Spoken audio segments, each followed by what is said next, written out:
তাহলে পৌষ সংক্রান্তির যে স্নানের জায়গাটা সেটা হলো সৃষ্টি কোথায়?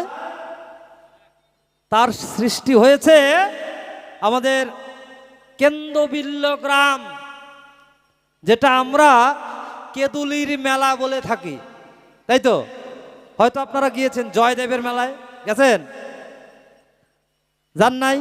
ও মা, জয়দেবের মেলায় যান নাই?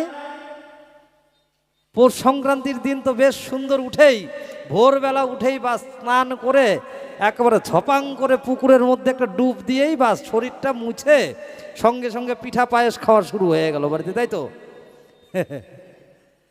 কিন্তু ওই দিন ওই যে স্নানটা করে আসেন, ওইখানকারই কিছু আলোচনা আমরা করতে চাই আপনাদের ঠাই, কি বলেন? হবে? তাহলে একদিকে জয়দেব, যিনি একটা বই লিখেছেন, সুন্দর বই, সেটা হলো গীত গোবিন্দম, লিখেছেন না? যিনি জয়দেব কলম দিয়েছিলেন। তাহলে ওইখানেই আমার ওইখানটায় জিজ্ঞাসা, প্রথম দেখা মানে স্বামী এবং স্ত্রী, জয়দেবের স্ত্রী কে ছিল? পদ্মাবতী। আমি পদ্মাবতী হয়ে আমার জয়দেব স্বামীকে কিছু বলতে চাই, তাই এই আসরে দাঁড়িয়েছি পদ্মাবতী হয়ে। তাই শুনুন কিছু কথা আর কিছু গান। সর্বপ্রথমে আমি তোমার কাছে জানতে চাই, বলবে এই সভায়, তোমার সঙ্গে যে আমার দর্শন, তোমার সঙ্গে আমার দর্শন হয়েছিল সর্বপ্রথম কোথায়? আমার মা এসে তোমার কাছে দিয়ে চলে গেছে, তোমার কাছে দিয়ে চলে গেছে। সেটার একটা কারণ আছে। মানত করেছিল রাধা গোবিন্দের ঠাই, যখন আমার মেয়ে যখন মা হবে, মা শব্দের অর্থ হলো যখন নারীর হয়ুতলা, 3 দিনে তার লীলা খেলা, একদিন কালা একদিন ধলা আরেক দিন লালমতি। তাহলে এই যে 21 আপনার হলো মাসে মাসে জোয়ার আসে যে মায়েদের, সেটা কত? 11 বৎসর 11 মাস 27 দিন অন্তর আসে। এখন তো বাবা কারো আগেই হয়, কারো হয় পরে। তাই এইখান থেকে আমার জিজ্ঞাসা, যখন আমার মধ্যে মা এলো, তোমার কাছে অর্পণ করে দিল, তাহলে তোমার আমার যে একটা সম্পর্ক হলো, তুমি আমাকে করতে কি? তোমার কাছ থেকে আমাকে তাড়িয়ে দিতে। একজন নারী একটা তাল পাতার ঘর, তাল পাতার ঘরটা কেমন হবে বাবা? নদীর মাঝখানে একটা দ্বীপ, ওই দ্বীপের মাঝখানে অল্প একটু বালুর চর, জমিটা হলো আধা কাঠা। তাহলে আধা কাঠা জমির মধ্যে আধা কাঠা কতটুকু হয়? 1 শতকেরও কম, তাই তো? তো 1 শতক জমির মধ্যেও যদি হয়, আধা কাঠা জমির মধ্যে একটা তাল পাতার ঘর, ওইখানে রাধা গোবিন্দের মন্দির, আর ওইখানটায় আমার মা বাবা গিয়ে তোমার কাছে তুলে দিয়ে গেল। কিন্তু তোমার সঙ্গে তাহলে একটা সম্পর্ক কি হবে? স্বামী এবং স্ত্রীর, যেহেতু তোমার হাতে আমাকে তুলে দিয়েছে। আচ্ছা মা, আপনাদের যদি কথার কথা স্বামীর সঙ্গে বিয়ে হয়ে যায়, আপনারা কি বাপের বাড়ি গিয়ে থাকেন? থাকেন না। তাহলে থাকেন কোথায়? স্বামীর ঘরে। যতদিন থাকবেন ততদিন সম্পূর্ণ কিছু স্বামীকেই অর্পণ করে দিয়েছেন, তাই তো? কি সব কিছু আপনার যাহা আছে সম্পূর্ণ কিছু স্বামীর চরণে আপনি দিয়ে দিয়েছেন। তাহলে এইখানে সব কিছু দেওয়ার পরেও তুমি আমাকে তাড়িয়ে দিতে কেন? কারণটা কি? বলবে এই সভায়, তোমার সঙ্গে তো একটা সম্পর্ক হয়ে গেছে, যাও তুমি আমার সঙ্গে কাছে নিলে। হ্যাঁ, নেওয়ার পরে আমি কি কাজ করতাম? ওই রাধা গোবিন্দের মন্দির মোছা ধোয়া থেকে শুরু করে তুমি আসতে, তুমি ভোগ লাগাতে, ভোগ লাগানোর সঙ্গে সঙ্গে সেই ভোগের প্রসাদ তুমি খেয়ে নিয়ে যদি কিছু থাকতো তাহলে সেটুকু আমি সেবা করতাম। এভাবে হতে হতে বহুদিন যায়। যাওয়ার পরে একদিন দেখতে পাই যে আমার স্বামী কি কাজ করেছে, ঘরের মধ্যে একটা নতুন ঘর তৈরি করতে যাচ্ছে। বাবা, নতুন ঘরটা কেমন, যে ঘরটা আছে রাধা গোবিন্দের ঘরটা ঠিক করতে চাচ্ছে। এইবার কাজ করেছে কি, জয়দেব আছে উপরে, নিচ থেকে আমার পদ্মাবতী, দেখেন না আগের দিনে যখন ঘর বানতো, চাল বানতো কেমন হতো, যে নিচ থেকে কেউ বান তুলে দিত, উপরে কিন্তু বানতো। আর এইদিকে জয়দেব বেশ সুন্দর করে হরিনাম সংকীর্তন করছে, করতে করতে ওইখান থেকে বানটা পদ্মাবতী তুলে দিত। এইবার কাজ করেছে কি, হরিনামের মধ্যে বিভোর হয়ে পদ্মাবতীকে বলল, ওগো যাও তো তুমি আমার জন্য একটু জল নিয়ে আসো। কিসের জল? যে আমি খাবো, আমি সেবা নেব জল। এইবার তো ওখানে তো আর তখন ওই কল আর ট্যাপ তো নাই বাবা, নদী থেকে জল নিয়ে আসতে হবে। ওই জল নিয়ে এসে তারপরে তারা সেবা করতো আগের দিনে। তো নদীতে জল আনতে গেছে, এইদিকে কিন্তু হরিনামে বিভোর হয়ে গেছে আর বান দিচ্ছে। আর কখন যে চলে গেছে বাবা, ওটা কিন্তু হুঁশই নাই। প্রাণ গোবিন্দ কি করেছে, বেশ সুন্দর করে নিচ থেকে একজন এসে বান তুলে দেয়, আবার বানটা টাইট করে। আমি তোমার কাছে জানতে চাই এটা কেমন করে হলো, তুমি বলবে এই সভায়। এটা কোন ক্রিয়াতে যে তুমি প্রাণ গোবিন্দের সঙ্গে একটা সম্পর্ক করলে, সেটা কিভাবে হলো? তাই তো আজকে গোবিন্দ ওর কাছে বাধা, তাহলে কিভাবে, কোন রসে, কিভাবে তুমি তাকে বাঁধলে? তুমি বলবে এই সভায় একটাই আমার জিজ্ঞাসা। এবং ঘরের মধ্যে দেখতে পাই সঙ্গে সঙ্গে চাল থেকে নেমে গোবিন্দের গায়ের মধ্যে কালি লাগানো। কি করে কালিটা লাগলো তুমি বলবে এই হেথায়। পুরানা চাল যদি মনে করেন যে বাঁধে, তাহলে সেখানে তো মানুষের মুখে কালি লাগবে, ঠাকুরের মুখে কালি লাগবে, ঠাকুরকে তো ঢেকে রেখেছে। তাহলে কালিটা লাগলো কেমন করে তুমি বলবে এই সভায়। আর এই যে মাঝখানে এটা কি সম্পর্ক ভক্ত ভগবানের মধ্যে, তুমি বলবে এই সভায় যে তোমার সঙ্গে সম্পর্ক যেটা, আজকে তোমার সঙ্গে আকর্ষণ, আমি যে তোমার সেবা করছি, তাতে তোমার কাছ থেকেও তো আমার পাওনা, তাই কি না? তাহলে স্বামীর সঙ্গে যখন একজন অর্ধাঙ্গিনী যে কোনো কিছু করুক না কেন, একটা ভোগ লাগালেও সেখানে ভোগের পাত্র স্ত্রী, তাহলে ভোগের পাত্র স্ত্রী হয়ে স্বামী কাজ করলো কি, ভোগ দিল, ওই ভোগের প্রসাদ নিল, সেই প্রসাদ নেওয়ার পর তারপরে স্ত্রী পেল।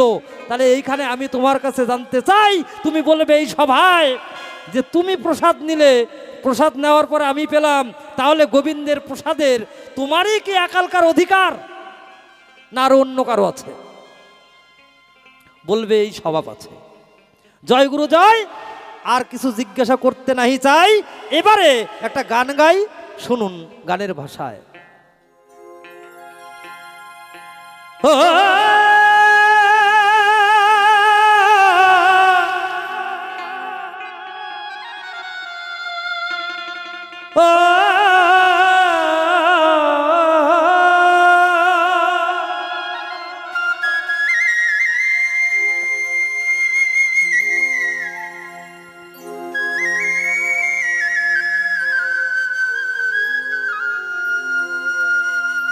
ওই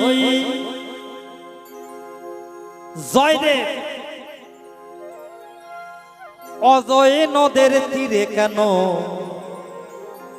অজয় নদে কেমন করে আমার গঙ্গা এলো? অজয় নদ, অজয় নদ নদী নয়, তাহলে নদ আর নদীর মধ্যে তফাৎ আছে। তাহলে অদয় নদের মধ্যে গঙ্গা, সেটা কি করে এলো? তুমি বলবে এই সভায়, শুনুন গানের ভাষায়। অজয় নদে কেমন করে গঙ্গা এলো তাই, অজয় নদে কেমন করে গঙ্গা এলো তাই, সেথায় জয়দেব আর পদ্মাবতীর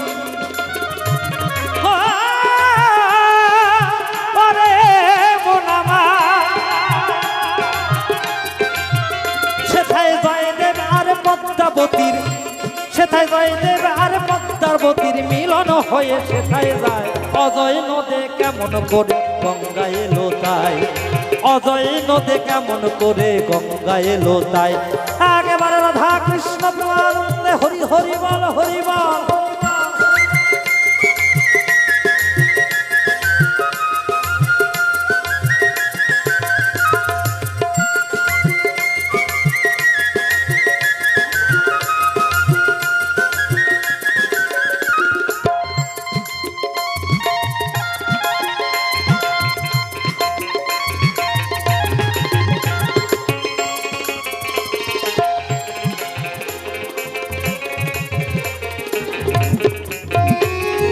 কৃষ্ণের মুখে লাগালো কে গালি,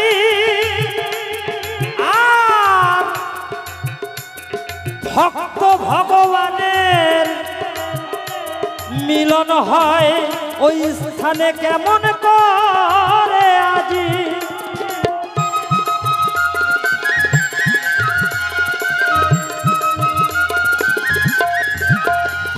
সেথা কৃষ্ণের মুখে কে লাগালো কালি, আর ভক্ত ভগবানের মিলন হয় কোন ভক্তিতে আজি। সেথায় রাধা গোবিন্দ যুগল হইয়া, সেথায় রাধা গোবিন্দ যুগল হইয়া কোন পথে দাঁড়ালো তাই। মানে ধরেন কৃষ্ণের মূর্তিটা যদি এরকম পূর্ব দিকে আছে, এরকম ঘুরে গেছে, সেটা কিভাবে হলো? সেখানে তো মানুষ ছিল না, মাত্র দুজন মানুষ, একজন পদ্মাবতী আর একজন আমার স্বামী। আরো একটা কথাই আমার মনে পড়ে গেল, সুন্দরভাবে বলবে এই সভাতে ভালো।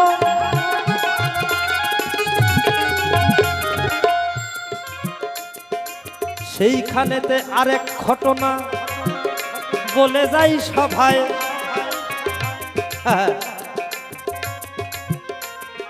গঙ্গা স্নান থেকে আস্তে আস্তে একটা ঘটনা ঘটে যায়।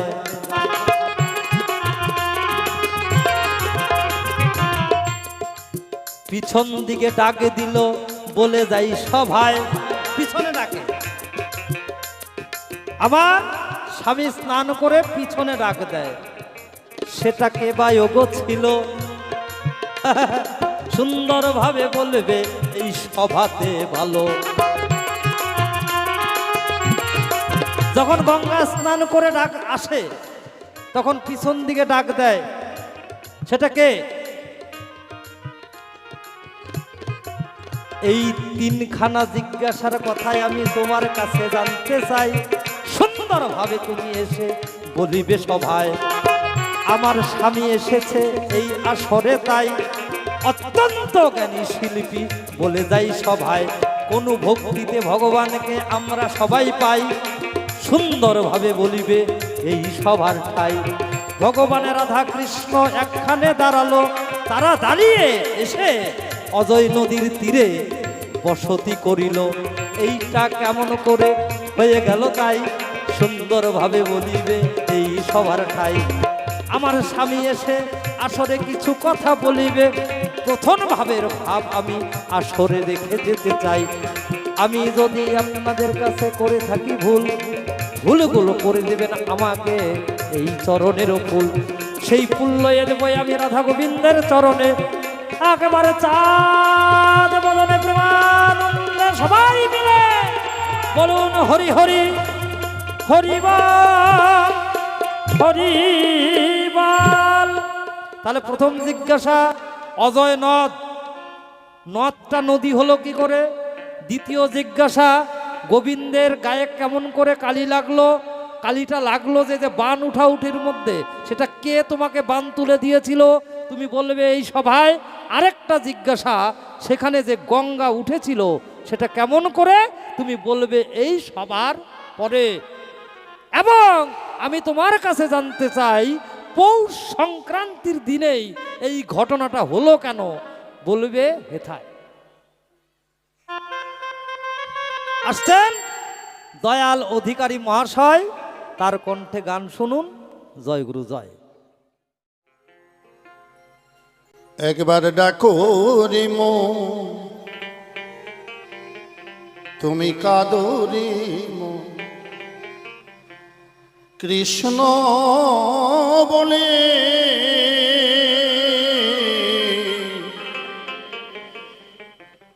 এই পাপী দেহ শুদ্ধ করো ও তুমি নয়নের জলে। ওরে তুমি দয়াল নামে ওরে হইয়া গঙ্গা,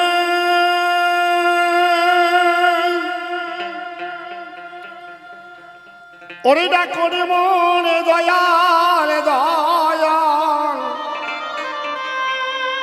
ওরে দূর হবে তোমার এই ভবের জঞ্জাল,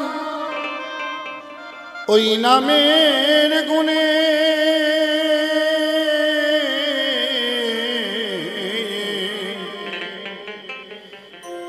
পাপী দেহ শুদ্ধ করো নয়নের জলে। তোমার পাপী দেহ শুদ্ধ করো নয়নের জলে। দয়া করে মন কাঁদরে মন, কৃষ্ণ বলে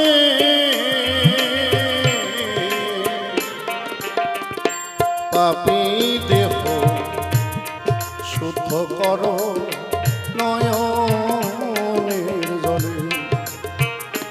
ও মন পাপী দেহ শুদ্ধ করো নয়নের জলে। একবার শ্রী গুরু প্রেমানন্দ হরিবালে হরিবালে হরিবালে জয় রাধে।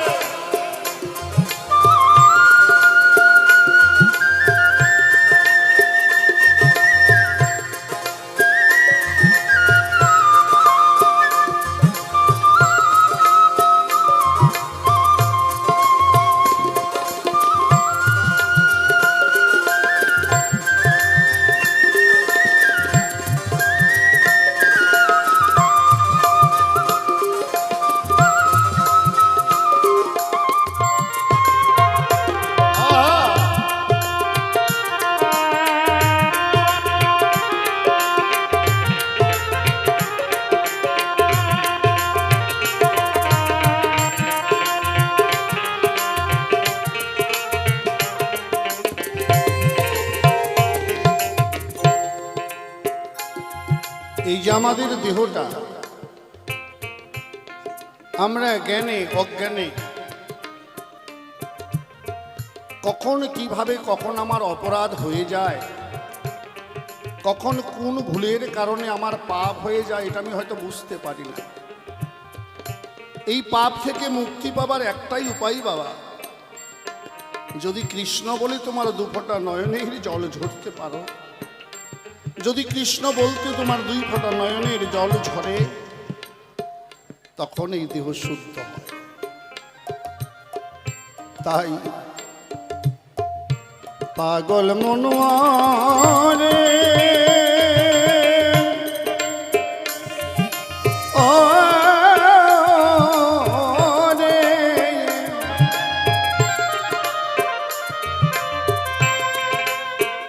ও পাগল মনোয়া মনোয়া মনোয়া পাগল মনোয়ার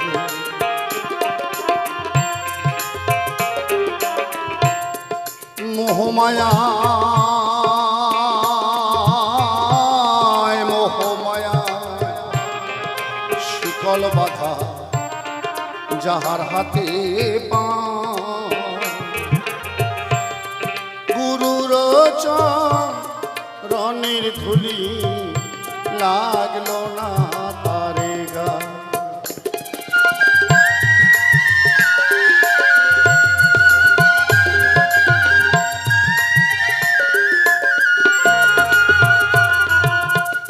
মোহমায়ায় শিকল বাঁধা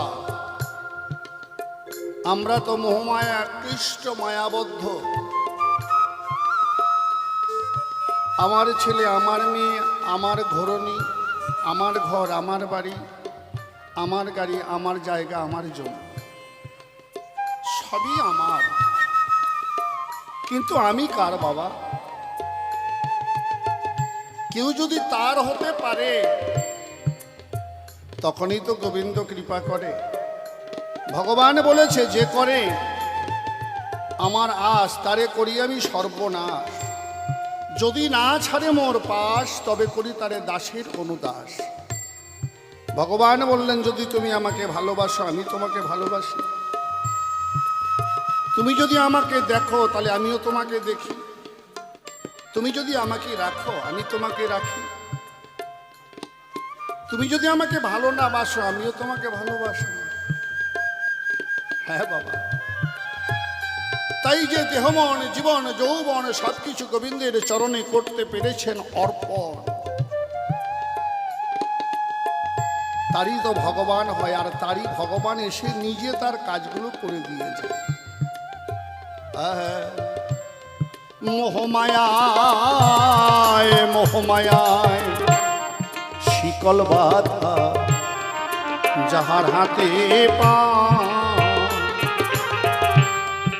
গুরুর চরণের ধুলি লাগলো না তারে গা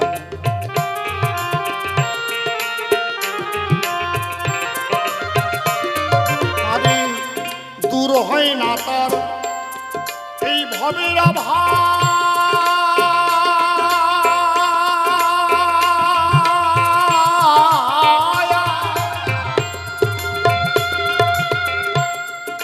পাগল মনো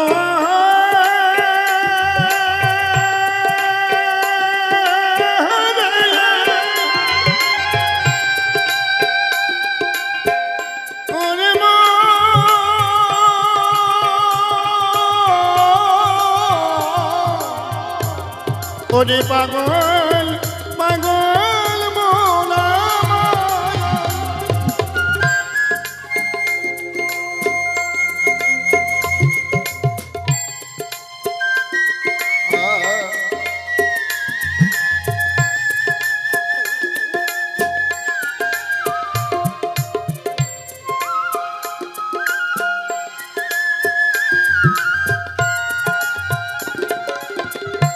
ওরে দূর হয় না তার এই ভবের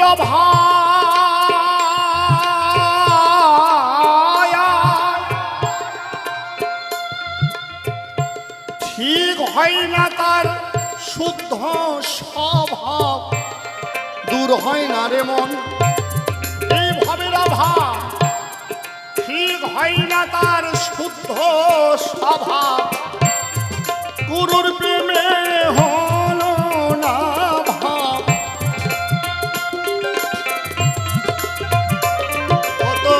রে কৃষ্ণ প্রেমে হলো না ভাব জনম যাই গো বিফলে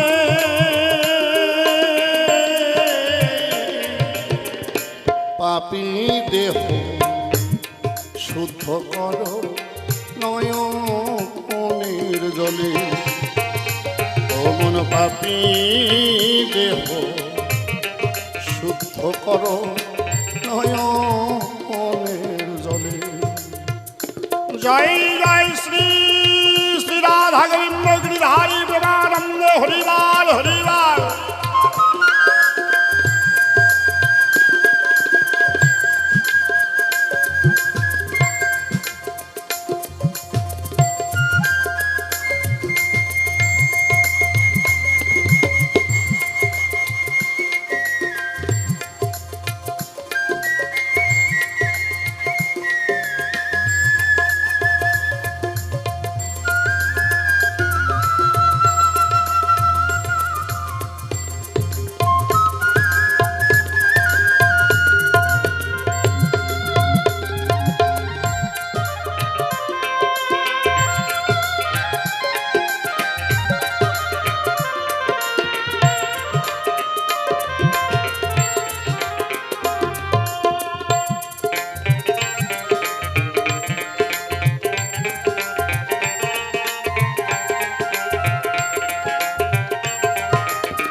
ভবে কে পুরাবে তারে এমন আগুন নাই।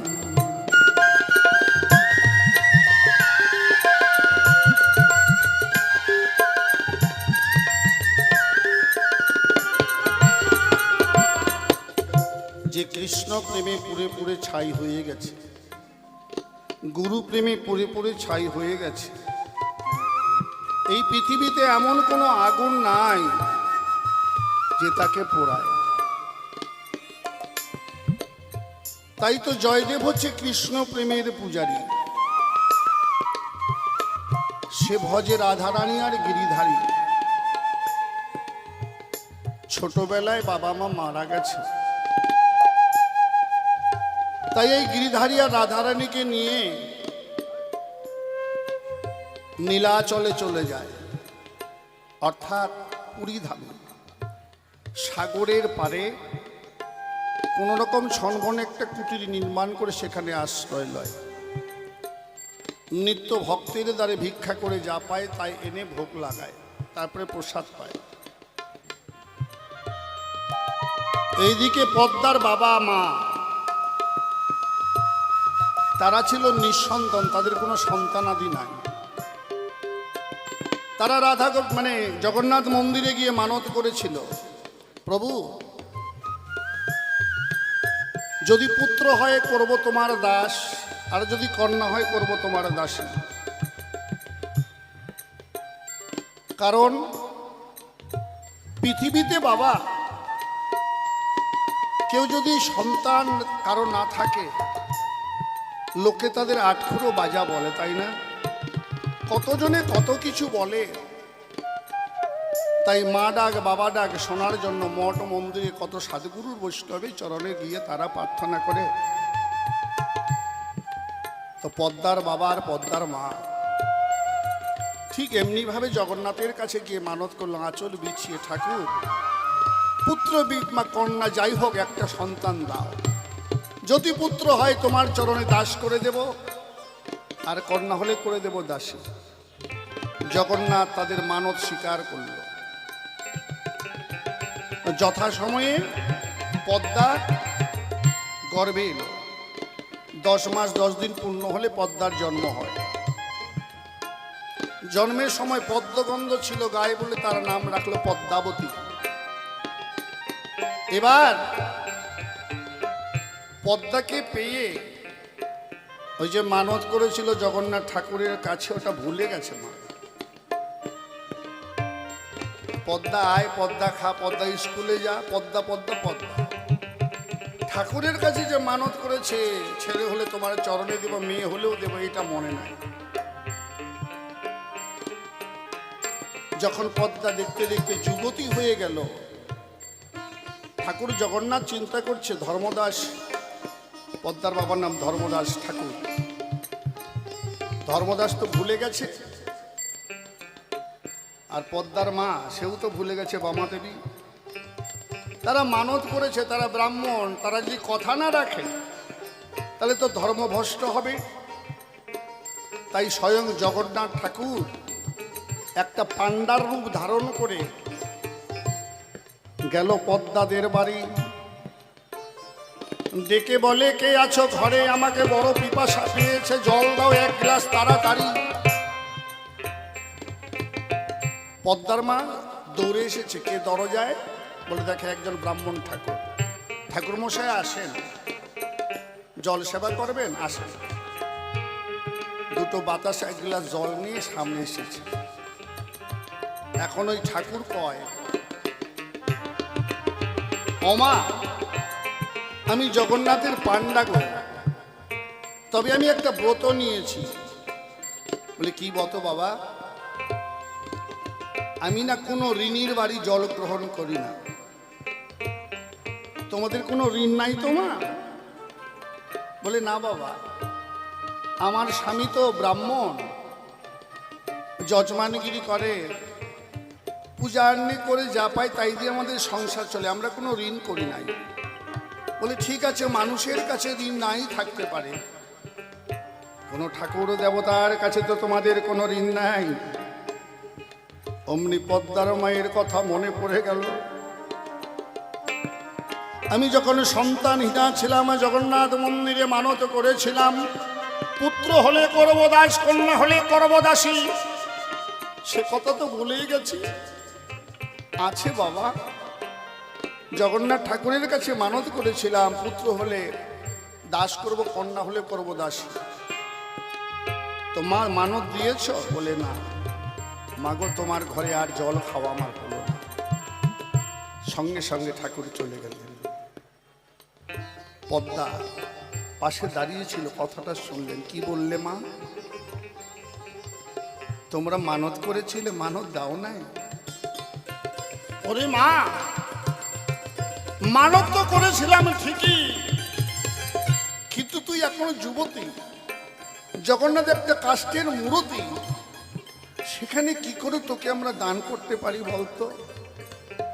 পদ্মা বলছে, মা এ তো আমার বরং সৌভাগ্য গো।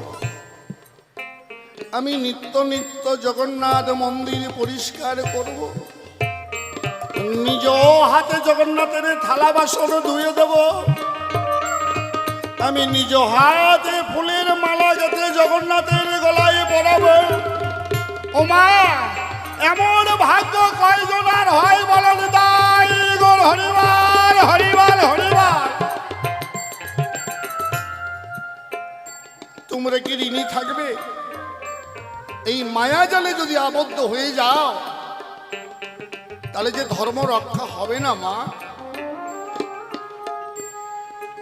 এদিকে ব্রাহ্মণ এলো, ধর্মদাস বলে, সত্যি মা, তোর মতো কন্যা, তোর মতো পুত্র যদি প্রত্যেকটা বাবা মা পায়, অবশ্যই তারা পুত্র কন্যার দ্বারাই মুক্তি মোক্ষ লাভ করতে পারে।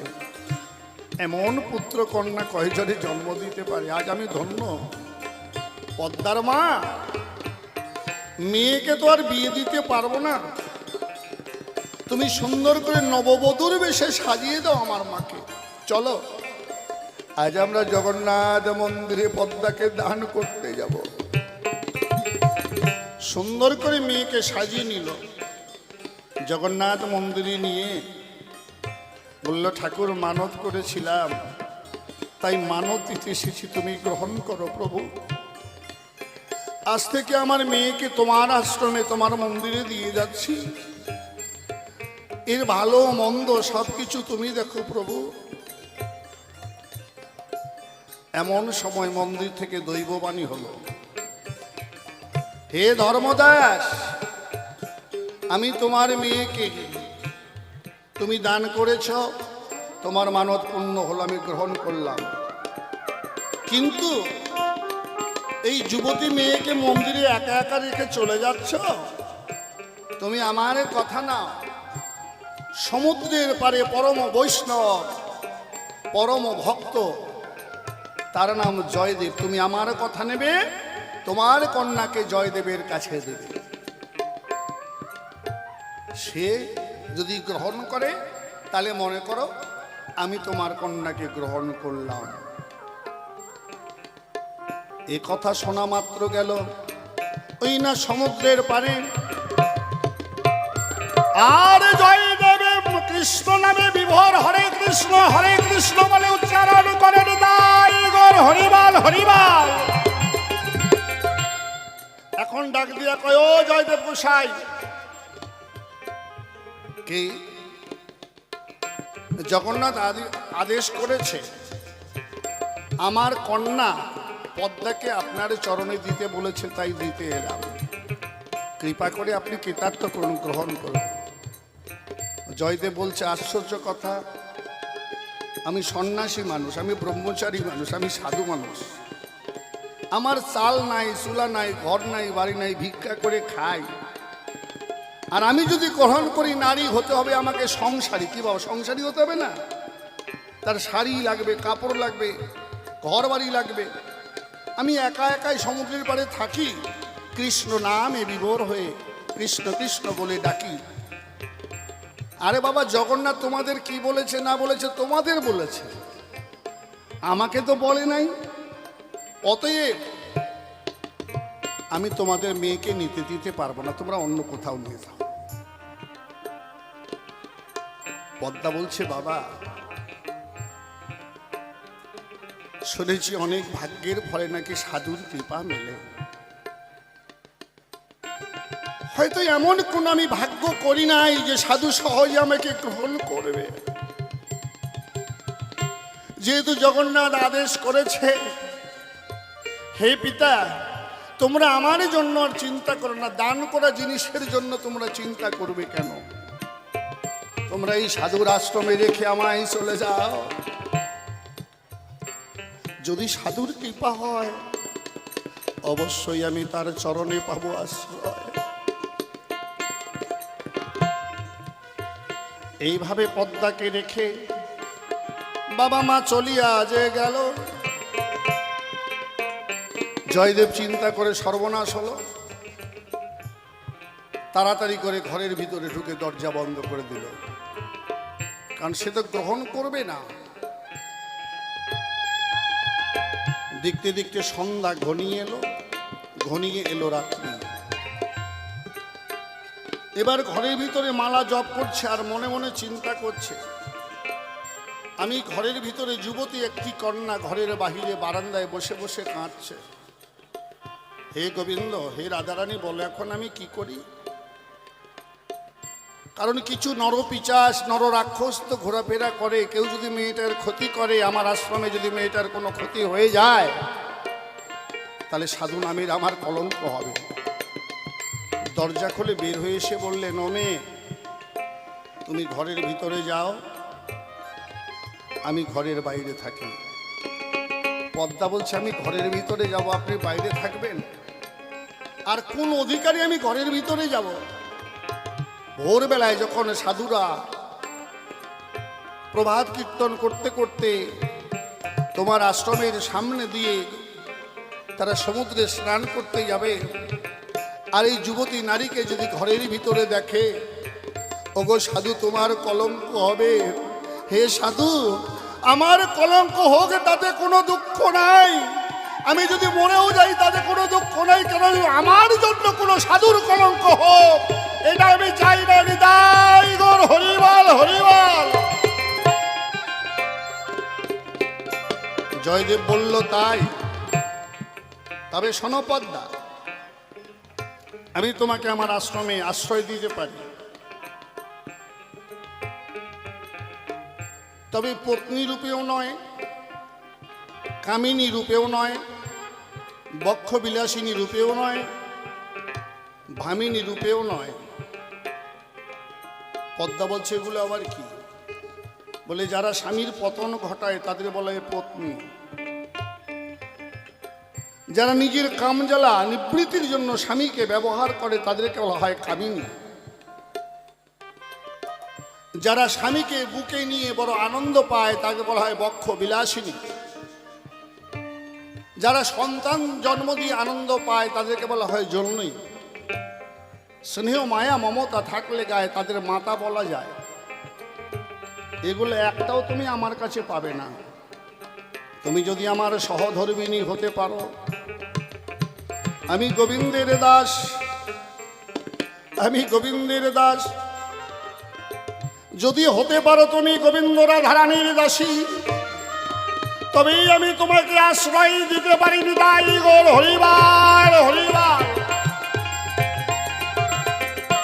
পদ্মা বলল, তাই হবে। আপনি মাদুগিরি করে আনবেন, আমি রান্না করব, আপনি ঠাকুরের ভোগ লাগাবেন, আপনি প্রসাদ পাবেন, তারপরে আমি প্রসাদ পাব, এটা তো তুমি স্বীকার করেছো।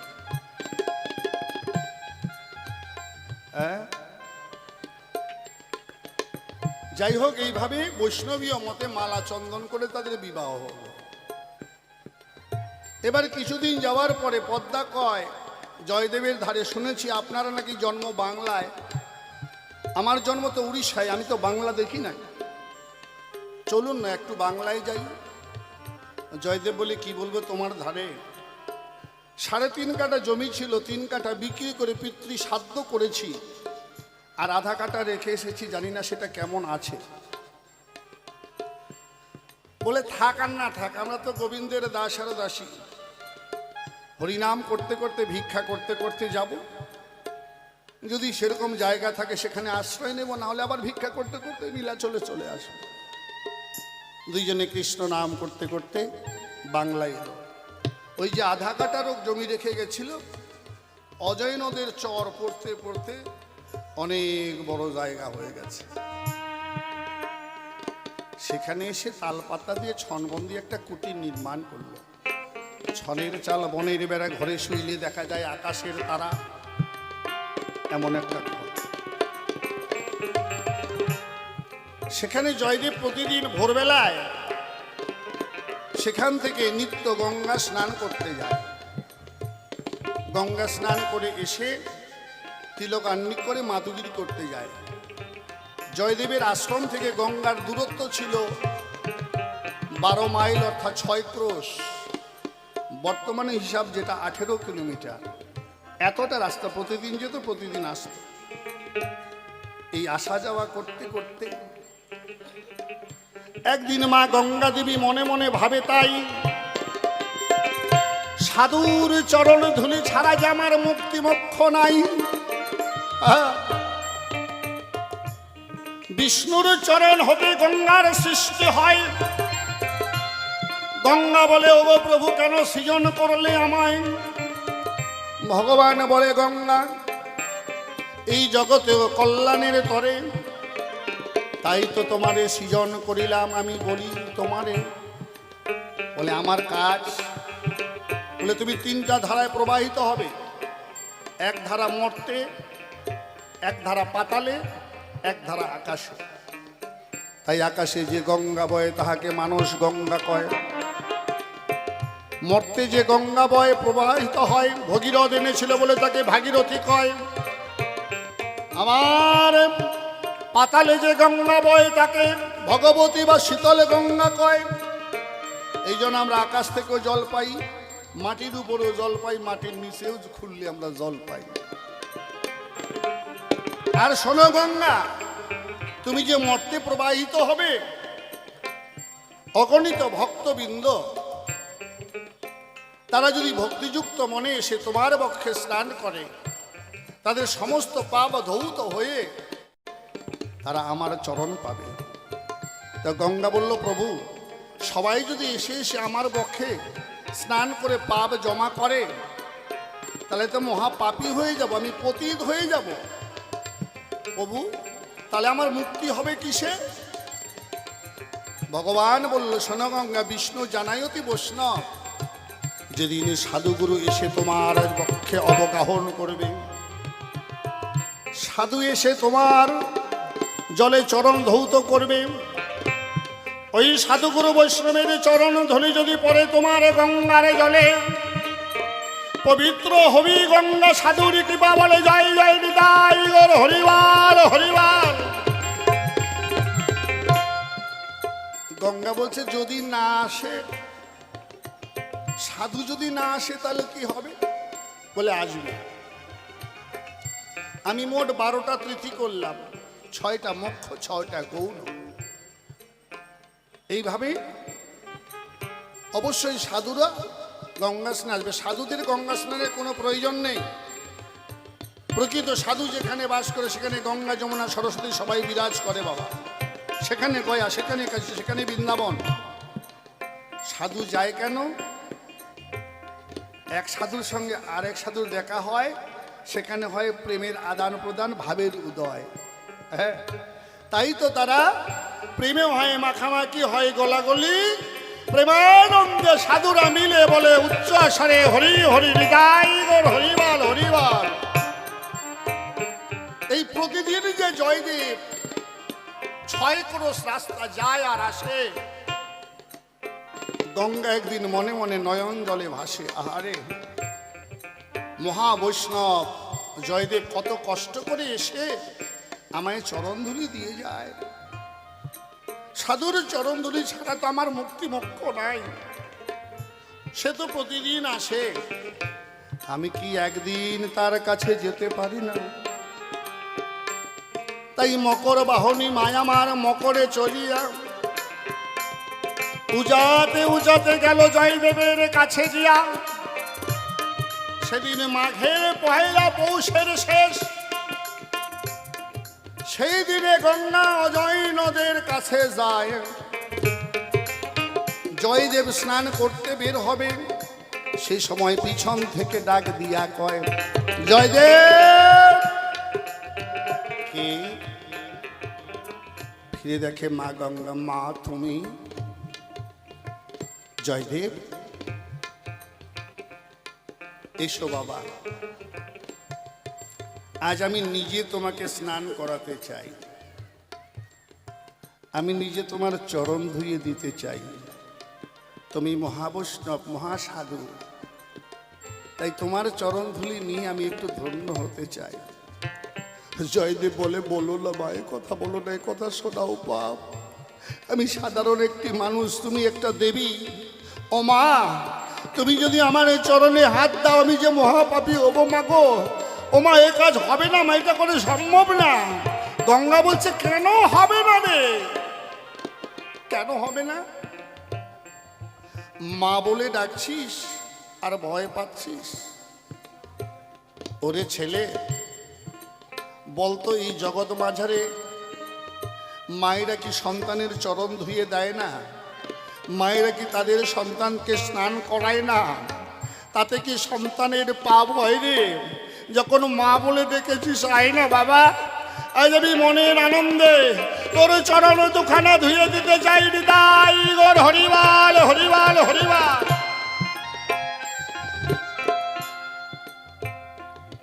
তাই জয়দেবকে বসিয়ে তার চরণ ধুয়ে দিল, স্নান করিয়ে দিল। গঙ্গা বলছে, জয়দেব বলো কি চাও? বলে, মা কি চাইব? কৃপা করে যখন এসেছ মা, তোমার একটি ধারা অজয় নদে দেবে। হয়তো এখন একটু গায়ে শক্তি বল আছে, তাই তোমার কাছে যাচ্ছি। আস্তে আস্তে বয়সের ভারাক্রান্তে হয়তো মা তোমার কাছে আমি যেতে পারবো না। আমি অজয় নদে স্নান করে যেন আমি গঙ্গা স্নানের ফল লাভ করতে পারি। মা দাও না মা, দাও না, কৃপা করে তোমার একটা ধারা দাও না মা, তোমার ওই চরণের বাড়ি যেন অজয় নদে গঙ্গায় পরিণত হয়, আমি এখানে স্নান করতে পারি। হরিবাল হরিবাল। তাই পৌষের শেষ, মাঘের পয়লা, মকরে চড়ে এলো বলে এই তিথিটার নাম হচ্ছে মকর সংক্রান্তি। কেমন? এবার কৃষ্ণাঙ্গে কেন কালী দেওয়া হলো সেই জায়গায় যাই। ভক্তি ভাবে হৃদয়ে ভরে যে ডাকে তারে, ওই গুরু নামে ছবি ভাসে মন তাহার অন্তরে।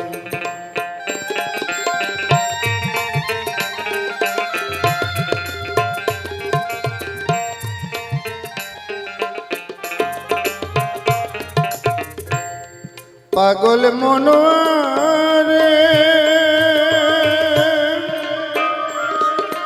ও ও ও রে,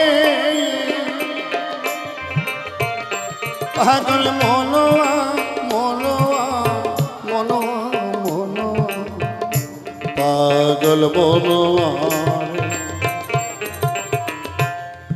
ভক্তি ভাবে ভক্তি ভাবে হৃদয় ভরে যেটাকে তারে, ওরে মন গুরু নামে ছবি ভাসে তাহার অন্তরে।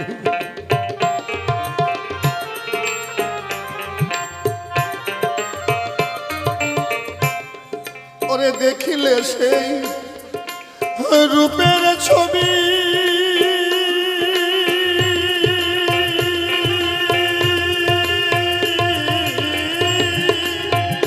নিতাই গো হরিবল হরিবল হরিবল জয় রাধে।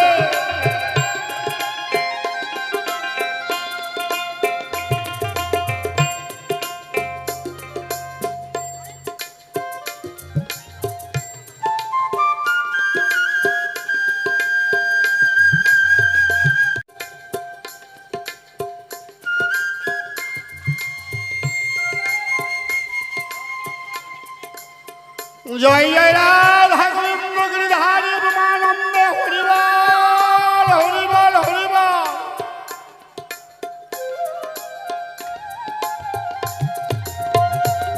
আরে দেখিলে সেই সেই রূপের ছবি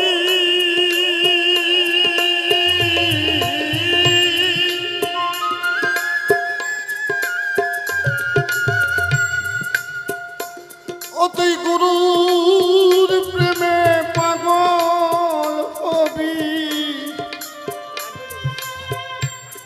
পাগল হয়ে মোহনে জ্বলবি।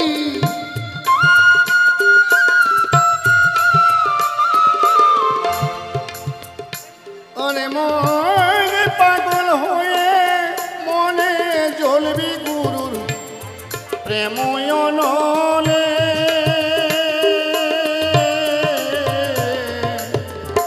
পাপী দেহ শুদ্ধ করো নয়নের জলে, ও মন পাপী দেহ শুদ্ধ করো নয়নের জলে। মায়ের মানত ছিল, হয়তো মানত দিয়ে গেল। সবাই আশীর্বাদ করবেন যেন সাধুগুরু বৈষ্ণবের কৃপায় সন্তানটি মানুষের মতো মানুষ হতে পারে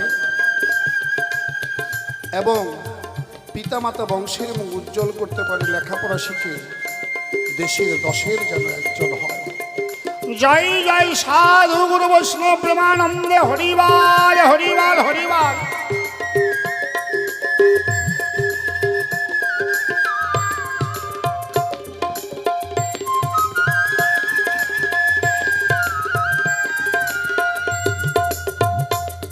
আরে দেখিলে সেই রূপের ছবি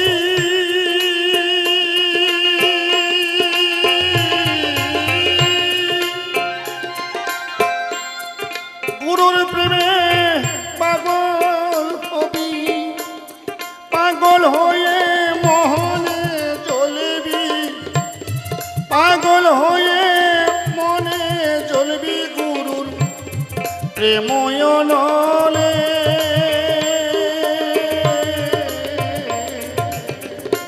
পাপী দেহ শুদ্ধ করো নয়নের জলে, ও মন পাপী দেহ শুদ্ধ করো নয়নের জলে।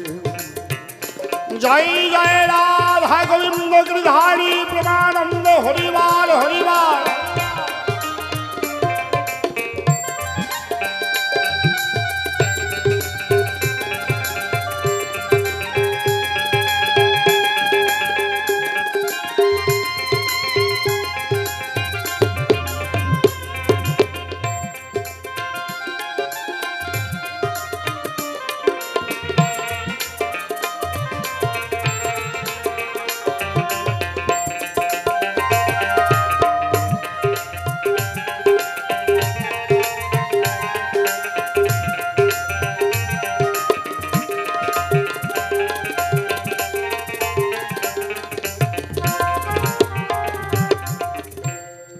গুরুর প্রেমে পুরে পুরে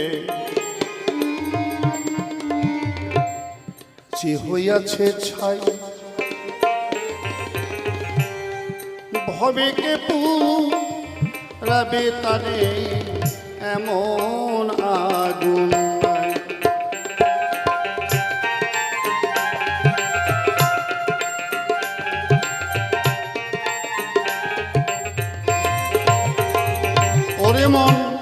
লোবলা লোসায় রিপু ঘেরা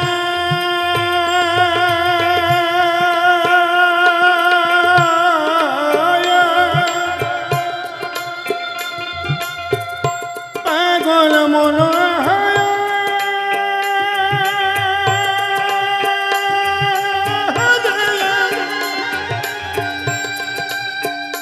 মন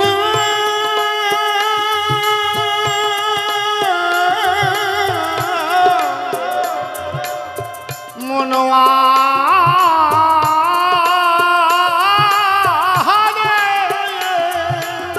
হরিবার হরিবার রাধে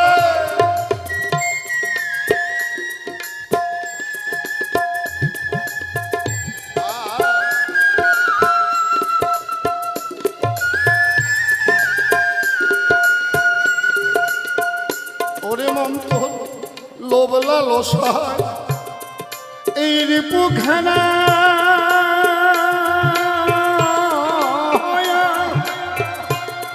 হলো না তাই গুরুর আগুনে পুরা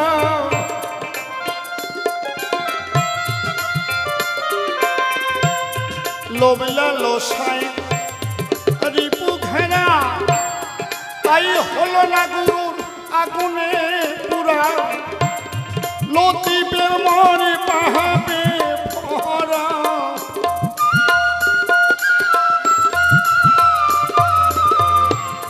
লতিবের মনে পাবে ভরা জনম যায় গবি ফলে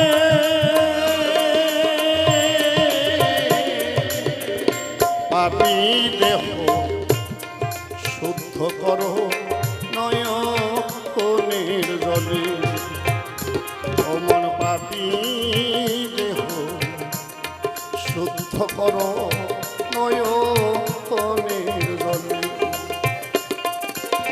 ডাকো রে মন কাঁদো রে মন কৃষ্ণ বলে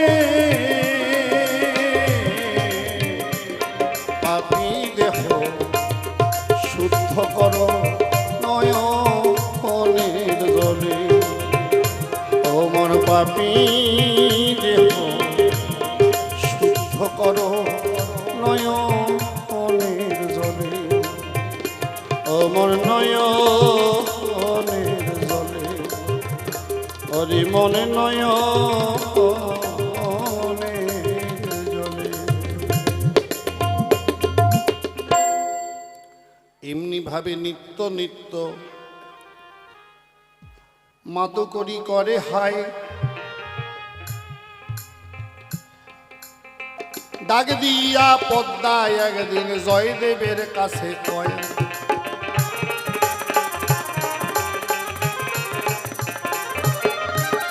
ওগো স্বামী কি বলবো আমি তোমার ঠাই আমরা ভজন করি রায়কিশোরী আর গিরিধারী তোমার চরণে জানাই আমাদের ঘরের অবস্থা তো ভালো না আগত আসছে বর্ষাকাল যদি বর্ষাকাল এলে পরে যখন আকাশ থেকে জল পড়ে চালের উপরে পড়ার আগে সে জল ওই মাঝের ভিতরে গড়াগড়ি করে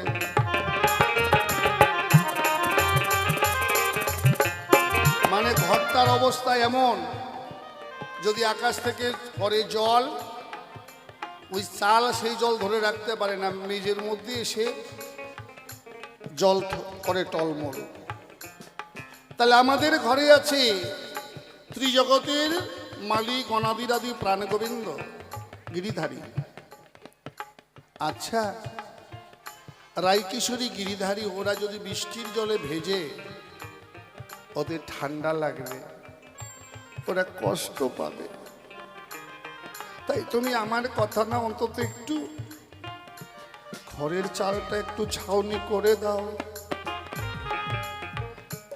জয়দেব বলে পদ্মা তুমি তো জানো আমরা বৈষ্ণব মানুষ প্রতিদিন গঙ্গা স্নান করে তিলক আনি করে এই রাধা গোবিন্দর জন্য আমি মাদুকরি করতে যাই ভক্তের দ্বারে দ্বারে। যদি চাল ছাউনি করি তাহলে যতই তাড়াহুড়ো করি একটা বেলা চলে যাবে, তাই না বাবা? আর ভাটি বেলায় গেলে কি ভক্তরা কেউ ভিক্ষা দেবে? অনেকে কথা কু কথা কবে, কারণ বেলা একবার দ্বিপহর হয়ে গেলে তারপরে তো ভিক্ষায় যাওয়া যায় না। তাহলে বলো কেমন করে চাল ছাউনি করি? পদ্মা বলে আমি কিছু জানি না। রাধারানী গিরিধারী কষ্ট পাচ্ছে, তুমি চোখে দেখো না? আমরা না হয় বর্ষার জলে ভিজি, আমরা কষ্ট পাই, আমাদের কোনো দুঃখ নাই, কিন্তু ভিজে যায় যে রাধারানী আর আমাদের কানাই, সেটা আমার সহ্য হয় না। একটু ঘরটা ছাউনি করে দাও না। এই কথা বলিয়া পদ্মা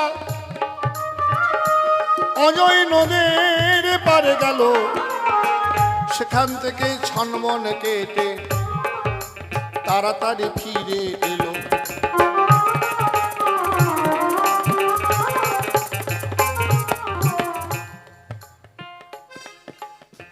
পদ্মা বলছে, স্বামী আমি তো নারী, আমি কি আর চালের উপরে উঠতে পারি? আমি যদি চালের উপরে উঠতে পারতাম তাহলে আমি একা একা কষ্ট করে ঘরটা ছাউনি করতাম।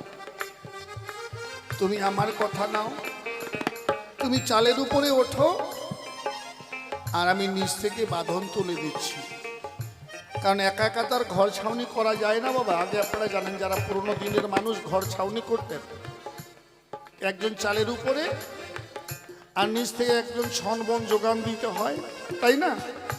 দড়ি দিয়ে এগিয়ে দিতে হয়, বাঁধন তুলে দিতে হয়।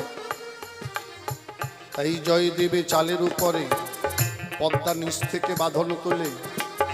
হাইরে কি প্রেমের আনন্দ! ঘর ছাওয়া উপলক্ষ, একমাত্র লক্ষ্য কৃষ্ণ কমলাক্ষ। রাধা কৃষ্ণ প্রেমে মত্ত, তারা হলো দুইজন। মনের আনন্দে উচ্চ স্বরে হরিনাম করে তখন নিতাই গর হরিবাল হরিবাল হরিবাল। ঘর ছাউনি করছে আর কৃষ্ণ নাম করছে, একটা করে বাঁধন দিচ্ছে। হরে কৃষ্ণ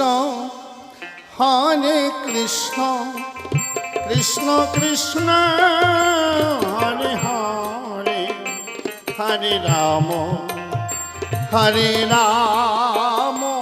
রাম রাম হরে হরে, হরে কৃষ্ণ কৃষ্ণ কৃষ্ণ হরে হরে, হরে রাম রাম রাম হরে হরে, হরে কৃষ্ণ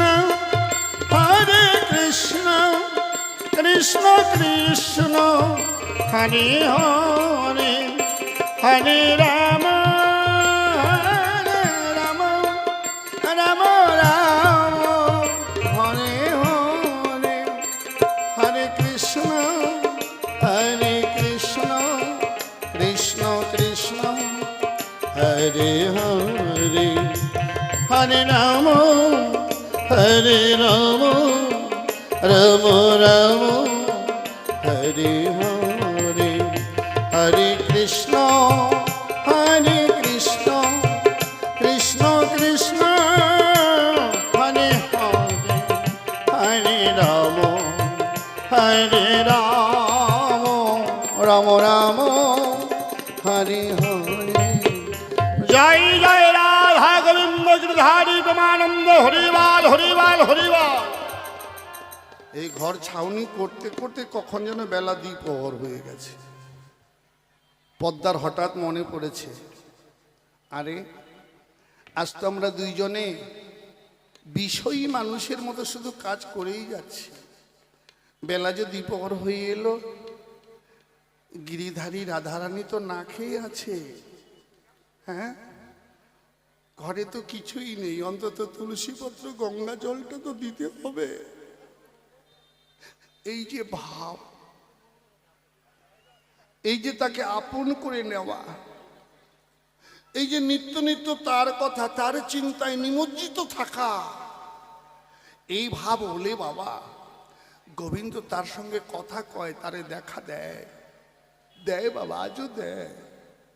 কিন্তু আমরা সেইভাবে তাকে ডাকতে পারি না, তাকে ভালোবাসতে পারি না বলে সেই অনুভূতিটা আমাদের জন্মায় না, আমরা সেটা বুঝতে পারি না। তাই আজ পদ্মা বলছে বেলা হয়ে গেল, ভিক্ষায় তো যাই নাই, আমি স্নান করে ভোগ লাগাবো, আর গিরিধারী রাধারানীকে বলবো আজকে তোমাদের বাবা ভিক্ষা করতে যেতে পারে নাই, তোমরা রাগ করো না কেমন, আজকে তুলসীপত্র গঙ্গা জল এইটাই সেবা করো। আমরাও তুলসীপত্র গঙ্গা জল সেবা করে তোমাদের নাম করে আজকে সারা রাত কাটিয়ে দেবো। নিতাই গৌর হরিবাল হরিবাল। এই কথা মনে করে পদ্মা ডাক দিয়া কয় জয়দেবের ধারে, জয়দেব চালের উপরে আর পদ্মার নিচে, বলছে ঠাকুর চাল থেকে নামো, বেলা দ্বিপহর হয়েছে, ঠাকুর সেবা দিতে হবে তো, গোপালকে খেতে দেবে না, তোমার গিরিধারীর খিদা পাইনি, রাধারানীর খিদা পাইনি, চাল থেকে নামো, স্নান করো। আমি স্নান করতে গেলাম, আমি স্নান করে আসি, এই কথা বলে পদ্মা চলে গেছে। কিন্তু জয়দেব এমন কৃষ্ণ নামে বিভোর হয়ে গেছে, পদ্মা যে চলে গেছে ডেকেছে সেটা তার কর্ণগহ্বরে পৌঁছায় নাই, কারণ সে নামে মত্ত হয়ে গেছে। তো তাই পদ্মা চলে গেছে যখন, এখন রাধারানী বলে গিরিধারীর ধারে, দেখো পদ্মা কিন্তু ঘরে নাই, প্রভু বলি তোমার চরণ পরে, ভক্ত বদনে কৃষ্ণ নাম যে এত মধুর, আর জয়দেবের বদনে কৃষ্ণ নাম শ্রবণ করে আমি বড় শান্তি, বড় তৃপ্তি পাচ্ছি। পদ্মা ঘরে নাই, এখন যদি বাঁধন তুলে না দেওয়া হয়, এখন যদি ছনবন জোগাড় না দেওয়া হয়, জয়দেবের চাল খাওয়া বন্ধ হয়ে যাবে, তার কৃষ্ণ নাম বন্ধ হয়ে যাবে। ভক্ত বদনে কৃষ্ণ নাম আমি যারও শ্রবণ করতে চাইনি, তাই হরিবল হরিবল হরিবল। তবে কি করব রাধারানী বলে, তুমি আমার কথা ধরো, পদ্মার রূপ ধারণ করে ছনবন যোগান করো। সেদিন অনাদিরাদি প্রাণ গোবিন্দ বিশ্ব ব্রহ্মাণ্ডের কর্তা, বিশ্ব ব্রহ্মাণ্ডের মালিক, তিনি পদ্মার রূপ ধারণ করে ছনবন যোগান দিচ্ছে ভক্ত জয়দেবের। ভক্ত সঙ্গে প্রেম তরঙ্গে মনের আনন্দে ভক্ত আর ভগবান দুজন মিলে কৃষ্ণ প্রেমে মাখামাখি উচ্চ স্বরে দুইজনে হরে কৃষ্ণ হরি বলে নৃত্য করছে পদ্মা রূপে আজ জয়দেবের আঙ্গিনার পরে। হরিবল হরিবল। এইদিকে পদ্মা স্নান সেরে তাড়াতাড়ি করে ঘরে ফেরে জল নিয়ে, এখন দেখছে দূর থেকে এখনো ঠাকুর চাল থেকে নামে নাই, আরে ঘরটা তো পরে ছাওয়াই হয়ে গেল, ব্যাপার কি? সেই ঘাট থেকে ডাকা শুরু করেছে, ঠাকুর ও ঠাকুর ঠাকুর। কে? পদ্মা। কি গো তুমি চাল থেকে নামো নাই? বলে না, তো একা একা একটা ছাউনি করছো। বলে একা কোথায়, তুমি ছনবন জোগাড় দিচ্ছ তাই তো ছাউনি করছি, একা কি ঘর ছাওয়া যায়? বলে আশ্চর্য ব্যাপার, অনেকক্ষণ আগে তো আমি তোমায় বললাম আমি স্নান করতে যাচ্ছি, তুমি আমার ডাক শোনো নাই? বলে না তো। তাহলে কি এতক্ষণ ছনবন জোগান দিল?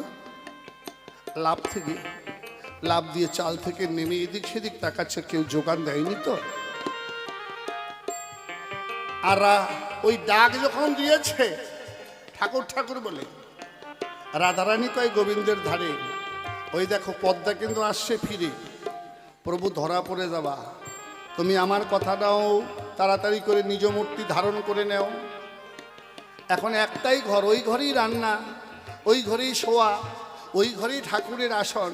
তো যে ঘরে রান্না হয় ওই ঘরে তো কালীঝুলি পড়ে, মা পড়ে না? ওই যখন বাঁধন তুলতে গেছে বনমালী, লেগে গেছে অঙ্গে তার কালি। হ্যাঁ, এই যে ছনবন যোগান দিয়েছে, রান্নাঘর তো ওই ঘরে রান্না হয়, ওই ঘরে শোয়া, সারা অঙ্গে কালি ঝুলি মেখে গেছে।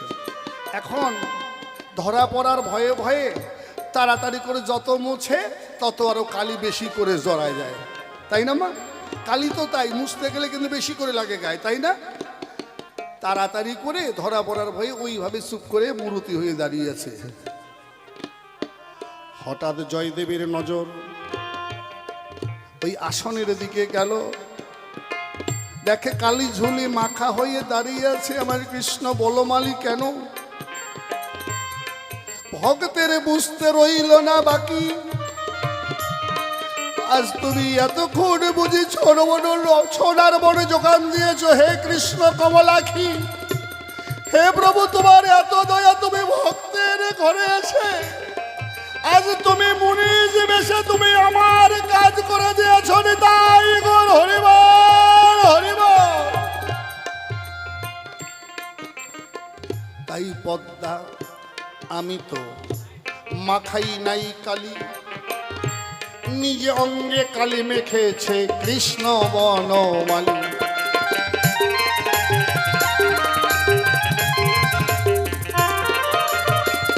এই তো তোমার ছিল জিজ্ঞাসা, রাখলাম না গোপন।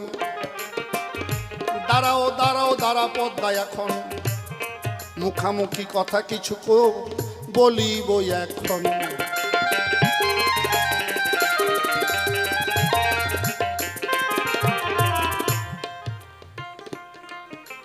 এই যে পালা, এই এত বড় পালা, কি বলবো বাবা, এত সংক্ষেপে করা যায় না। আমাদের পরে এখনই শিল্পী মঞ্চে আসবে 9টা থেকে, তাই আমরা জটক দিচ্ছি। তাই পদ্মা বলি আমি, বলি তোমার ধারে আরো যদি কিছু জানার বাসনা থাকে বলো, সভ্য সভা পরে।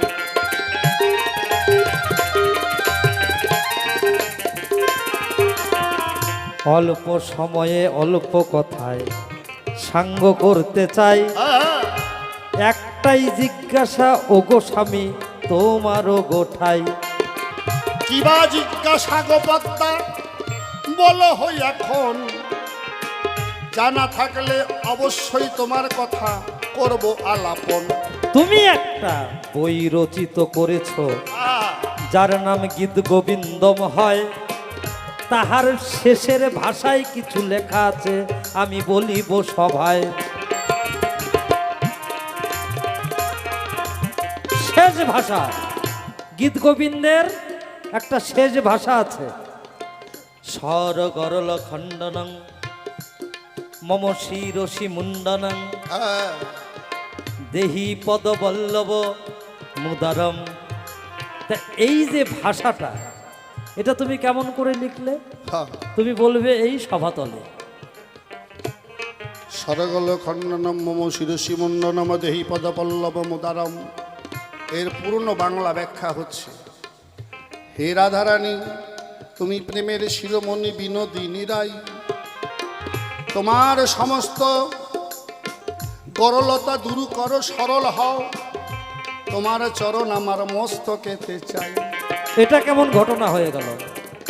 আচ্ছা, রাধারানীর চরণ মানে প্রাণ গোবিন্দের মস্তকে, এটা কি মানে ভালো লাগে শুনতে বা দেখতে? বলেন তো, এটা তুমি কেমন করে লিখলে? বলবে সভাতলে। এইটাই আমরা সবাই মিলে জানিতে গোচাই।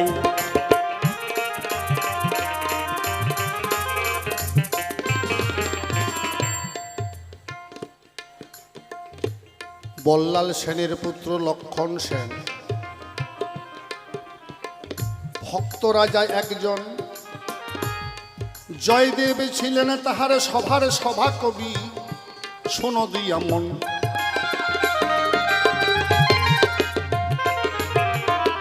অনেক বড় ঘটনা, বলতে গেলে অনেক কথা। আমি যেখানে জিজ্ঞাসা ওইখানে আলোচনা করছি। একদিন লক্ষণ সেন বলে জয়দেবের ঠাই, হে প্রভু,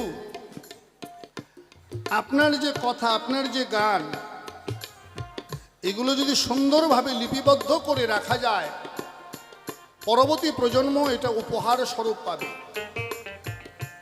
গানে গানে কৃষ্ণ কথা আলোচনা করতেন জয়দেব। গানে গানে কৃষ্ণ কথা মানে গানে গানে কৃষ্ণ কথা কি মা? যাহার নাম পদাবলী কীর্তন, এটাই গানে গানে কৃষ্ণ কথা বলে। যাহা আমরা শুনিতে পাই কীর্তন আসর ভিতরে।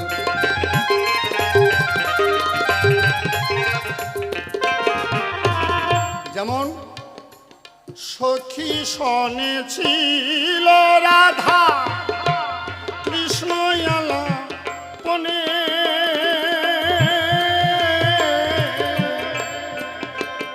আহার সখী শনে ছিল রাধা কৃষ্ণ আলাপনে, হেন কালে শ্যামের বাঁশি শুনিল যে আরে, হেন কালে শ্যামের বাঁশি শুনিল যে কানে।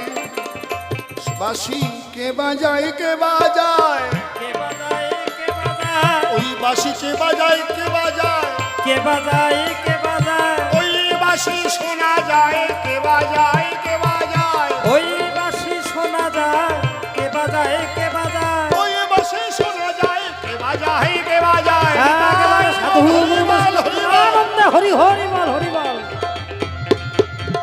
এই যে পদাবলী কীর্তনের প্রবর্তক হচ্ছে জয়দেব। এই যে গানে গানে কৃষ্ণ কথা, তাই লক্ষণ সেন বলে জয়দেবের ঠাই। হে প্রভু, আপনার এই গান এই কথাগুলো যদি লিপিবদ্ধ করে রাখা হয় তাহলে পরবর্তী প্রজন্ম আসবে, তারা এটা উপহার স্বরূপ পাবে। জয়দেব বলল ভালো, তাই লিখতে শুরু করলেন গানে গানে, মানে এই গানগুলো কৃষ্ণ কথা, এটার নাম হচ্ছে গীত গোবিন্দম। তাই কৃষ্ণের জন্মনীলা, বাল্যনীলা, কিশোর নীলা, যৌবন নীলা এসে লিখতে ধরলেন মান ভঞ্জন পালা। রাধারানী মান করেছে, কিছুতে মান ভাঙছে না। মান ভাঙানোর জন্য কৃষ্ণ অনেক চেষ্টা করছে, কিছুতেই মান ভাঙছে না। শেষে রাধারানীর চরণ ধরে কৃষ্ণ কেঁদে কেঁদে বলছে, তুমি তো আমার প্রেমের গুরু রাধারানী, তুমি মানভঞ্জন করে তোমার শ্রীপদ আমার মস্তকে দাও। কিন্তু আবার মনে মনে ভাবছে এই ছন্দটা কি এখানে বসবে? কৃষ্ণ ত্রিজগতের মালিক, তার মস্তকে রাধার চরণ কি দেওয়া সম্ভব, কি দেওয়া যায়? না না, এটা বুঝি হবে না। এইরকম চিন্তা করতে করতে 7 দিন গত হলো। 7 দিন পরে ডেকে বলে, পদ্মার ঠাই পদ্মা, তুমি একটু তৈলবাটি দাও, আমি গঙ্গা স্নান করতে যাই। তৈলবাটি নিয়ে গঙ্গা স্নান করতে গেল। ভগবান চিন্তা করে জয়দেব এখনো এটা লিখতে পারলো না, কারণ তার মনে এখনো পুরুষ এই ভাবটা আছে। যদি কারো ভাব অন্তরে থাকে আমি পুরুষ, তাহলে ওর এখনো হয়নি সঠিক হুঁশ। আরে সত্যিই তো আমি রাধারানীর চরণ প্রার্থনা করি। না না, জয়দেব তো লিখবে না। তাই জয়দেবের রূপ ধরি ওই তৈলবাটি হাতে করে পদ্মার সম্মুখে এসে দাঁড়ায়। পদ্মা কে? বলে এই তো আমি। তুমি স্নান করতে গেলে স্নান করবা না? বলে পদ্মা কি বলবো, 7 দিন ধরে তো অনেক চেষ্টা করলাম, গ্রন্থখানা লিখতে পারলাম না। জানো, গঙ্গা স্নানে যেতে যেতে ছন্দ আমার মনে পড়েছে, আমি যদি স্নান করতে করতে ভুলে যাই তাহলে তো লেখা হবে না। তুমি করো না দেরি, ওই গ্রন্থখানা এনে দাও তাড়াতাড়ি। সতী পদ্মাবতী গ্রন্থখানা এলো, নিজে কলম ধরে ওই কথাটা গোবিন্দ লিখলো। সরগল খণ্ডনম মম শিরসি মুন্ডনম দেহি পদপল্লব মুদারম। তিনি লিখলেন। লেখার পরে এখন ওই গোবিন্দ বলে, মানে জয়দেবরূপী গোবিন্দ বলে পদ্মার ধারে, পদ্মা এই যে তুমি রান্না করছো, আজকে এত সুন্দর সুঘ্রাণ বের হয়েছে, জানো খিদায় যেন আমার প্রাণটা ছটফট করছে, একটু তাড়াতাড়ি করে সেবা দাও না। পদ্মা বলছে, এটা কেমন কথা, এখনো ঠাকুর সেবা দেওয়া হলো না, তুমি স্নানও করলে না। তুমি তো কোনোদিন এমন করো না, স্নান না করে কেউ সেবা করে আর ঠাকুর না দিয়ে কেউ খায়। কই দেখো, আমি গ্রন্থখানে লিখেছি, বড় আনন্দ আমার মনে, আজ আমি কোনো কথা শুনতে চাই না, তুমি অত প্রশ্ন করো না, তো তাড়াতাড়ি আমার সেবা দাও। পদ্মা বলছে ঠিক আছে, তুমি স্নান বা নাই করো, অন্তত হাত পাতা ধুবা? বলে তাও দেবো না। বলে তুমি যদি না দাও তাহলে আমি একটু ধুয়ে দেই।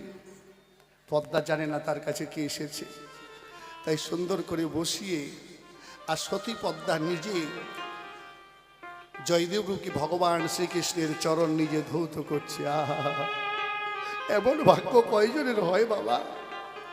কয়জনের এমন ভাগ্য হতে পারে? আজ পদ্মা নিজে চরণ ধুয়ে দিচ্ছে, হাত ধুয়ে দিচ্ছে, সুন্দর করে পারস করে সামনে দিয়ে একটা বাতাস পাখা নিয়ে বাতাস করছে, আর ভগবান কৃষ্ণ মনের আনন্দের সেবা করছে। সেবা করার পরে বলছে, পদ্মা আমার না একটু ঘুম ঘুম পাচ্ছে, বিছানাটা ঝেড়ে দাও, আমি শোবো। তাড়াতাড়ি করে পদ্মা বিছানা ঝেড়ে দিয়েছে। বলে দেখো তাড়াতাড়ি করে তুমি ওই আমার পাতে কিছু অন্ন আছে, ওখানে পারস করে তুমি সেবা করে নাও। এবার ওই পাতে অন্ন নিয়ে সেবা করতে বসেছে। 2-3 গ্লাস খেয়েছে। অরিজিনাল জয়দেব যে গঙ্গা স্নানে গেছিল, সে এসে দরজায় দাঁড়িয়ে দেখছে পদ্মা আর সেবা করছে। কি পদ্মা, পতির আগে খায় বা কোনো মা সতী, এখনো সেবা দেওয়া হয় নাই জগৎপতি, এখনো ঠাকুরের ভোগ লাগানো হয় নাই, তার আগে তুমি সেবা করছো পদ্মা? এ তোমার কেমন আচরণ? এমন আচরণ তো আমি কোনোদিন তোমার দেখি নাই। বলো পদ্মা, কেন এমন করলে বলো? পদ্মা অবাক হয়ে তাকিয়ে আছে। কি এখনই গ্রন্থ লিখলো, সেবা করে শয়নে গেল, আবার কোন দিক থেকে এসে সামনে দাঁড়ালো? বাবা অবাক হবে না? কে গো তুমি? আমি কে তুমি চিনতে পারছো না? আমি তোমার স্বামী জয়দেব। স্বামী? কিন্তু তুমি তো এখনই গ্রন্থ লিখলে, তুমি স্নান করবে না, আমি তোমার হাত পা ধুয়ে দিলাম, তুমি ঠাকুর সেবাও দিবে না, জোর করে খেতে চাইলে খেতে দিলাম, শয়নে গেলে, আবার কোন দিক থেকে এসে সামনে দাঁড়ালে? বলে পদ্মা তোমার মাথা কি ঠিক আছে? আমি খেতে চেয়েছি, আমি গ্রন্থ লিখেছি, আমি সেবা করে আবার শয়নে গেছি? বলে হ্যাঁ। পদ্মা বলছে, স্বামী গো, জীবনে কোনোদিন তোমার কাছে আমি মিথ্যা কথা বলিনি। সবই যদি মিথ্যাও হয়, তবে গ্রন্থটা তো মিথ্যা নয়। তুমি তো গ্রন্থটা লিখেছো, তার প্রমাণ আছে। সেই গ্রন্থখানা আমি তোমার হাতে তুলে দিচ্ছি, তুমি দেখো তুমি লিখেছো না লিখো নাই। যখন গ্রন্থখানা এনে দিল, এই 7 দিন ধরে মনে মনে যাহা জয়দেব ভেবেছিল, তাহাই গ্রন্থের মধ্যে লিপিবদ্ধ হয়ে গেছে। সরগলর খণ্ডনম মম শিরসি মুন্ডনম দেহি পদপল্লবমুদারম। দেখা মাত্র জয়দেবের আর কি করবে না করবে তার পুলকিত গাত্র, সারা অঙ্গন তার কম্পন হচ্ছে। বলছে পদ্মা, পদ্মা তুমি এমন ভাগ্যবতী। পদ্মা বলো বলো, কোথায় তোমার সেই পতি? আমি তাকে একটু প্রাণ ভরে দর্শন। হরিবল হরিবল হরিবল। আমাকে একটু দেখাবে, আমাকে একটু দেখাও না। ছুটে গিয়ে পদ্মা দেখে ঘরের মধ্যে কেউ নেই। এই যে গোবিন্দ ঘরের মধ্যে হেঁটে হেঁটে গেছে, তার পদচিহ্নের মধ্যে কিছু পুষ্প পড়ে আছে, আর সারা ঘরটা যেন সুগন্ধি চন্দনে সুবাসিত হয়েছে। আহা, জয়দেব বলছে, পদ্মা তুমি বড় ভাগ্যবান। এই পাতে আমার প্রাণ গোবিন্দ সেবা করেছে। তাই পদ্মা শুনেছি, ভগবান সেবার পরে ভক্ত যদি প্রসাদ পায়, সেটা মহাপ্রসাদে পরিণত হয়। আমার তো জীবনে কিছু হলো না পদ্মা, কৃপা করে ওই তোমার পাতের একটু প্রসাদ আমায় দাও। আজ আমি প্রসাদ খেয়ে ধন্য হতে চাই। নিতাই গৌর হরিবল হরিবল হরিবল হরিবল। Hello hello. তাই আমি তো লিখি নাই গ্রন্থখানা, লিখেছে ওই না গিরিধারী। তুমি যাহা আমার কাছে জিজ্ঞাসা করলে, বললাম সভা বরাবরই।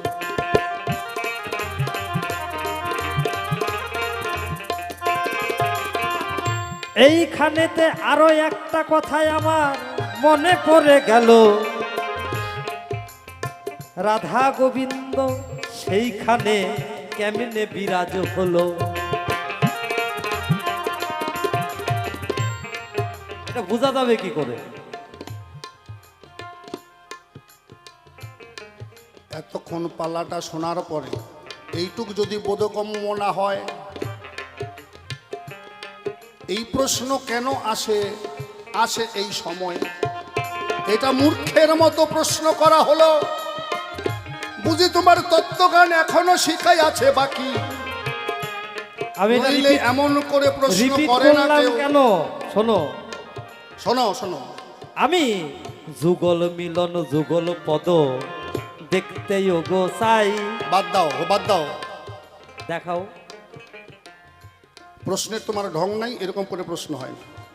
যেখানে পদ্মা স্বয়ং নিজে তার চরণ পূজা করলো, স্বয়ং গোবিন্দ আসামি রূপে তার কাছে এলো, তার উপরে এখন আবার কোন তোমার যুগল দেখতে চাও? এইবার আমি একটাই জিজ্ঞাসা করতে চাই, ছি, ছি, ছি। শুধু প্রাণগোবিন্দ কৃষ্ণের চরণেই কি যুগল চরণ, না রাধারানীর চরণ সহ যুগল চরণ?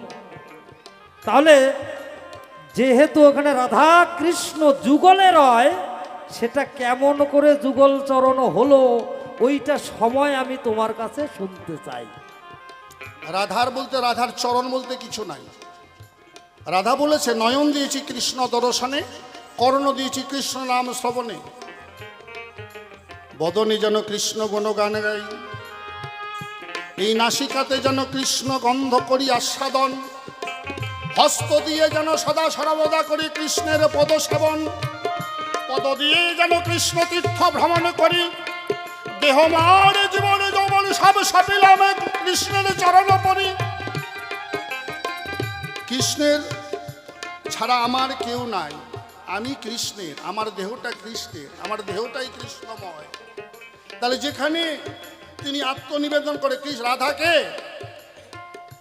রাধাকে, রাধা কি আগে সেটা জানতে হবে। রাধা হচ্ছে আল্লাদিনী শক্তি, রাধা হচ্ছে ভাবের বস্তু, রাধা হচ্ছে ভক্তির বস্তু। আমরা এই যে গান শুনছি কিসের জন্য? কৃষ্ণ আরাধিকা, রাধিকা, যারা কৃষ্ণের আরাধনা করে তারা সবাই রাধা বাবা। আরাধ্য বস্তুকে পাবার জন্য যারা ধাবিত হয় তাদেরকে রাধা বলে। তাই ভক্ত আর ভগবান সেখানে। তাহলে কৃষ্ণেরই দুটি চরণ, যুগল চরণ কয়। ভক্ত আর ভগবান সেখানে একত্র আছে, দিলাম পরিচয়।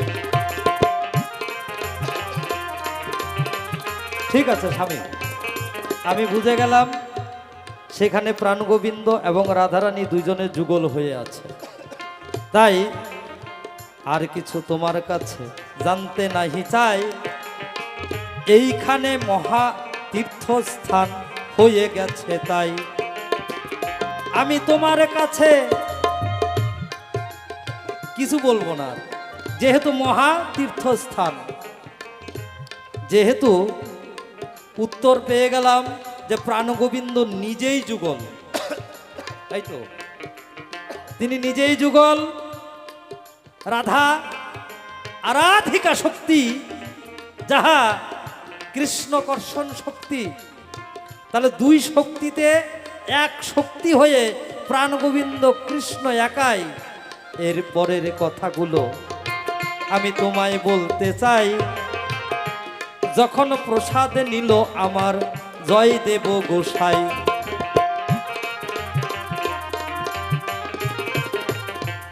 শোনো শোনো শোনো স্বামী, আমি তারপরে কিছু বলতে চাই। এই প্রসাদ নেওয়ার পরেই প্রাণগোবিন্দ কৃষ্ণ রাধা যুগলে দাঁড়ায়। তার উঠানের মধ্যে যখন যুগলে দাঁড়াইয়া গেল, সেই কেদুলির স্থানকে তীর্থস্থান হলো। তাহাতে মকর সংক্রান্তির দিনে স্নান রাধা গোবিন্দের কৃষ্ণ চরণ ও গোপেল। কেদুলিতে যুগল হয় নাই, নবদ্বীপে হয়। বল্লাল সেন পুত্র লক্ষণ সেন এসে ওই জয়দেব পদ্মাকে ওগো নিয়া যায়, সেখানেতে নিয়া গঙ্গার পারে একটা সুন্দর আশ্রম দিল করিয়া, সুন্দর মন্দির বানাইয়া দিল। সেইখানে জয়দেব আর পদ্মাবতী বাকি জীবনটা ছিল। শেষে যুগল দর্শন করে তারা বৃন্দাবনে করে গগমন। এই বৃন্দাবনে যাওয়ার সময় এবার শোনো দিয়া মন। হরিবল হরিবল। পদ্মা বলে এত বড় বড় বিগ্রহ মোদের ছাড়িয়া আমি নাহি যাব। আমরা যদি বৃন্দাবনে যাই এদেরকেও সঙ্গে নেব। জয়দেব বলে অবশ্যই নেব, কেন আমরা তাদের রেখে যাই। ইহকাল পরকালে তারা ছাড়া আর আমাদের তো কেহ নাই। পদ্মা বলে কেমন করে নেব এত বড় বড় মূর্তি? বলে আমরাও যুগল তারাও যুগল, চলকল বস্ত হইয়া প্রার্থনা করি রাধা গোবিন্দের শরণেতে গিয়া। দুইজন মিলে প্রার্থনা করে ওগো বংশীধারী, আমরা যাব তোমার নীলার বৃন্দাবন গো পুরী। তাই তোমরা একটু ছোট ছোট হলে সঙ্গে করে নিয়ে যাব। বলা মাত্র দেখতে দেখতে ছোট হইয়া গেল। শোনো, তুমি নেবে গিরিধারী, আমি নেব রাধারানী। নেব যে মাথায় হরে কৃষ্ণ হরি বলে এবার আমরা বৃন্দাবনে যাব হয়। কিন্তু তার পূর্বে একটি কাজ অবশ্যই করতে হবে। তীর্থ ভ্রমণ করার আগে কিন্তু বৈষ্ণব সেবা দিতে হবে। হরিবল হরিবল। যদি কেউ কোনো তীর্থযাত্রায় করেন গগমন, তার আগের কাজটি অবশ্যই করবেন, শুনেন দিয়া মন। বাবা বাবা। কোনো তীর্থে যাওয়ার পূর্বে অন্তত 5 জন বৈষ্ণবকে নিজের গৃহে ডেকে এনে তাদের চরণ ধৌত করে তাদের সেবা দিয়ে তাদের আশীর্বাদ নিয়ে বৃন্দাবন বা গয়াকাশে মথুরায় যাত্রা করতে হয়। তা না হলে হয় না বাবা, তীর্থযাত্রা সফল হয় না। টাকা আছে, গাড়ি রিজার্ভ করলাম, হুম করে রওনা দিলাম, না না, এটা নিয়ম নয়।